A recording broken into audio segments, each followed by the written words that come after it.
Welcome back to another video from We Are Eternal.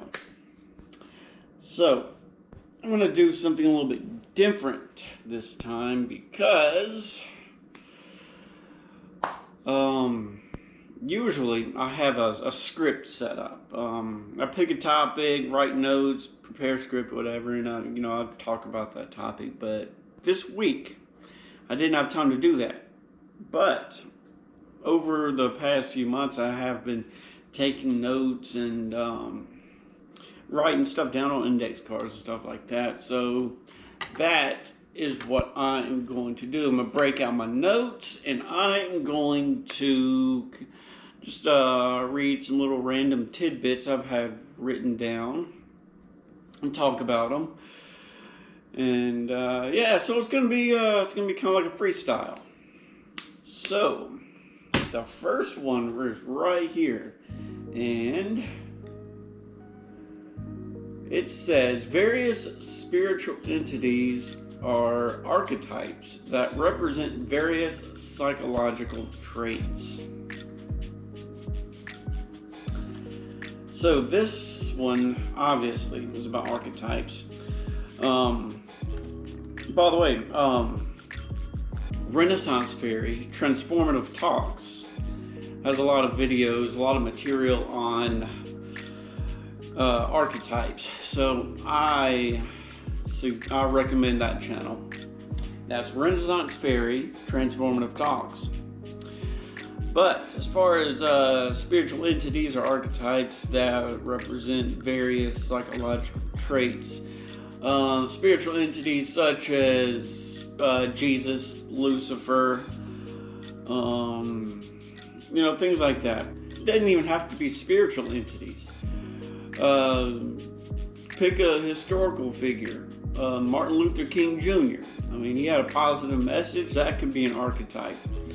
Even someone still alive, Keanu Reeves. He's despite being a major actor in a lot of major Hollywood films, he is known as a humble individual that's just wants to live life like a normal, regular guy. That could be an archetype. So, moving on.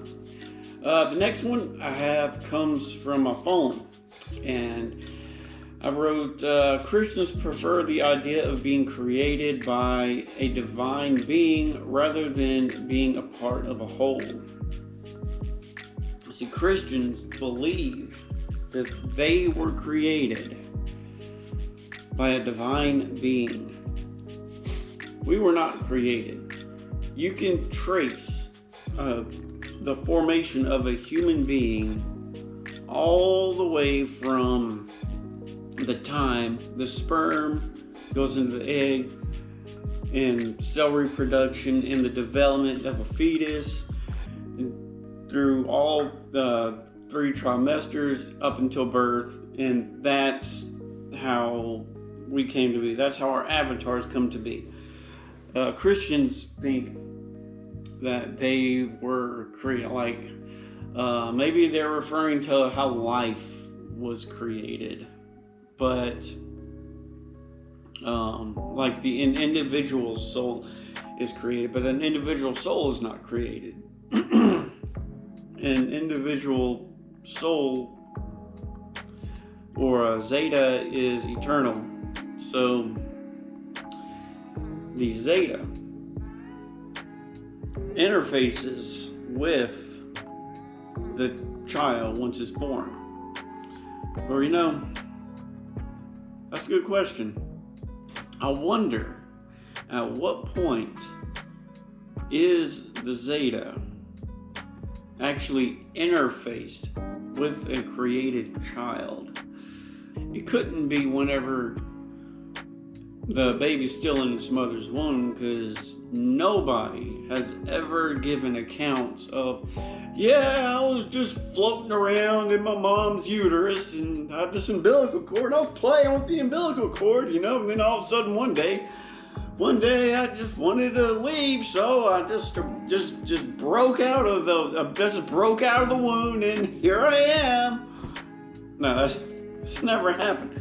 Nobody remembers before.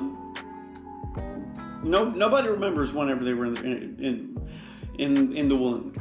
Okay, and if the brain was created consciousness, I mean, just before the baby's born, the brain is the brain's already formed.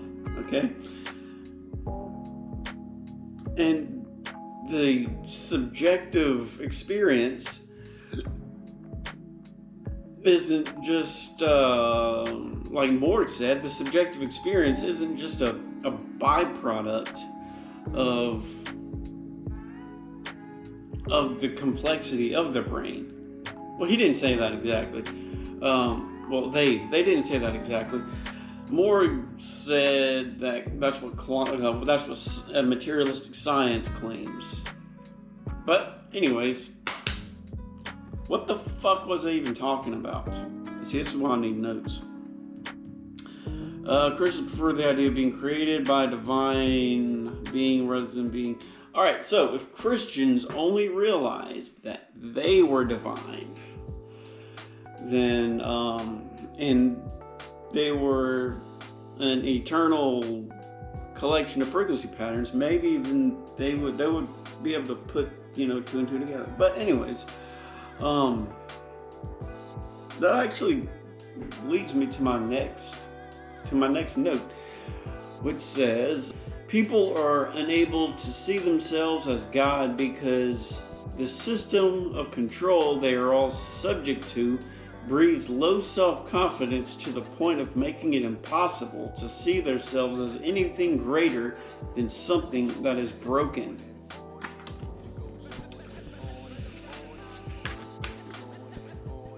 Gods create, and they manifest their will, and they make their will real in the world. But Christians,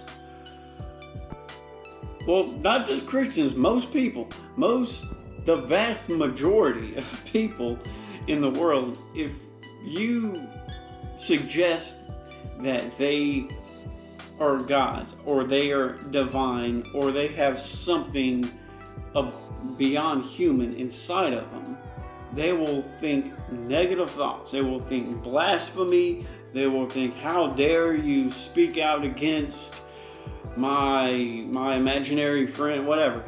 So they see God as something that's out there, beyond their reach, in the physical form that we currently inhabit.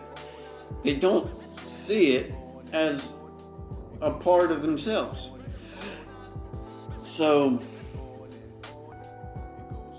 how is a person supposed to make change and manifest their will if they don't have a divine spark inside of them?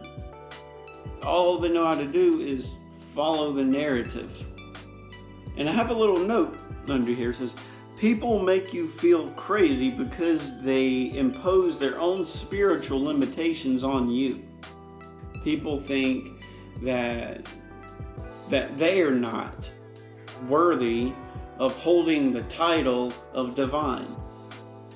They believe that subconsciously. And if they believe that they themselves are not worthy of divinity, then they surely don't believe that somebody else is. Alright, so the next incomplete thought is this one. I actually have a title for this one. People build their own prison. All these urges have been suppressed by divine law for so long that if people are all of a sudden given freedom, they would act out of complete reckless abandon. I think I was just thinking about if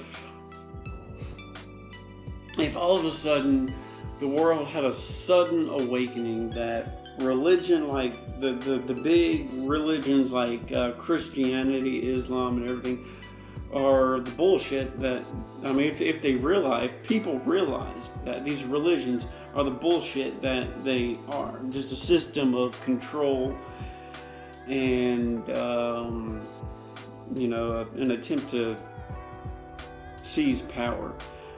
If the world just all of a sudden awakened to that, I don't think they can handle it, in a way, I think people need rules and laws, especially now, because, I mean, the ever-tightening grip of rules and controls, not just from religion, but from governments and everything. Like, people are not truly free, and if all of a sudden the world just released their grip on that and said, you know what, everyone, just do what you want. Good luck out there. I don't think people would be able to handle it, because there would be just absolute chaos and destruction. It would be the end of the human race. Well, maybe not the end of the human race, but the end of civilization. And that leads me to a quote by Friedrich Nietzsche that says, "A being wants above all else to discharge its strength. Everything else is will to power. Nothing else matters." But that just leads me to the realization that I don't really have a fucking point in any of this. I'm just talking. This is what I'm doing. I freestyle. I got ADHD, and I'm just going, boo, just shooting, just going. I'm just charging my strength. I'm just charging my thoughts and ideas. So let's discharge something else. What do I have here? I know I got something else. Brain can be broken down into its fundamental parts. Yeah, brain can be broken down into its fundamental parts. If I take my brain, slap it here on the fucking table, I can pull it apart. I can take a chunk of my fucking brain. The cerebral cortex is where a lot of scientists think consciousness comes from. So I can take my brain, put it on the table, pull my cerebral cortex out, boom, put it right here, okay? And I can break it into its parts. Okay, and I can look at it under a microscope, and I can see all the cells and everything. Break the cells down, you got the little molecules. Break the molecules down, you got the individual atoms. Break the atoms down, you have your quarks, your subatomic particles.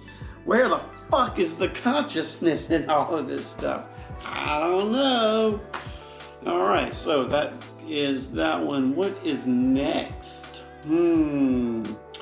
Faith is just a tool used to help prevent the questioning of religious principles. That reminds me. Faith is just a tool used to help prevent questioning of religious principles. My mom taught catechism classes for 30 years. And she told me that she had basic questions. I forgot what these questions were, but she after all this time, she had questions about her faith, and she told me that she's afraid to go to our priest and ask these questions, because she was just ashamed of asking these questions. And that's how they get you. That gave me the satisfaction of being able to tell my mom, say, Mother,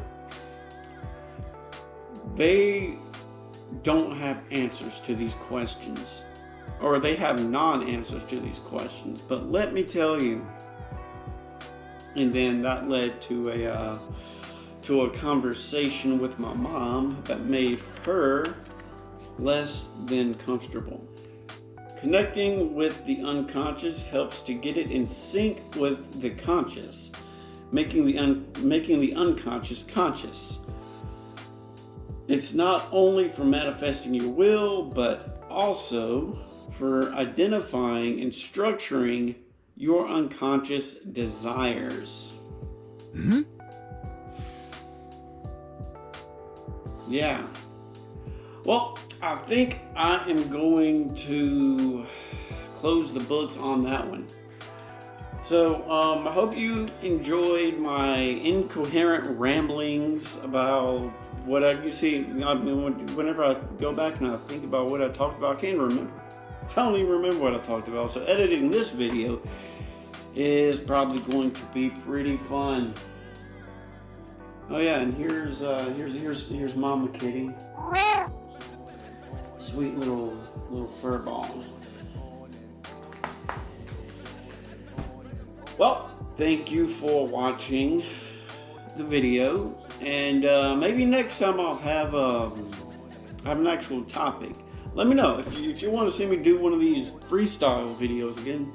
Tell me if you because I got a couple topics that I do want to talk about. So whatever you want, let me know.